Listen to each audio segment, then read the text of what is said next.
Hormuz প্রণালীতে mine বসানো শুরু করেছে ইরান। তেল পরিবহনের গুরুত্বপূর্ণ সামুদ্রিক রুট হরমুজ প্রণালীতে ইতিমধ্যে মাইন বসানো শুরু করেছে ইরান।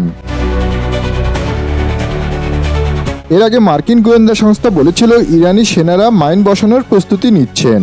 সংবাদ মাধ্যম সিএনএনকে বিষয়টির সঙ্গে সংশ্লিষ্ট দুজন মার্কিন গোয়েন্দা বলেছেন, গত কয়েকদিনে কয়েক ডজন মাইন স্থাপন করেছে ইরানি বাহিনী। তাদের যে ছোট ছোট জাহাজ ও মাইন স্থাপনকারী আছে সেগুলো ৮০% এখনো রয়ে গেছে বলে জানিয়েছেন গোয়েন্দারা। ইরানি বাহিনী চাইলে হরমুজ প্রণালীতে হাজার হাজার মাইন স্থাপন করতে পারবে। সিএনএন জানিয়েছে, বর্তমানে ইরানের নৌবাহিনীর পাশাপাশি হরমুজ প্রণালীর নিয়ন্ত্রণ রয়েছে দেশটির ইসলামিক বিপ্লবী গার্ডের কাছে।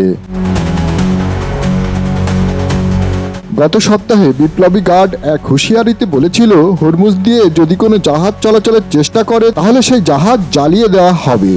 রবিউল রানী, স্পষ্টবাদী ডেস্ক।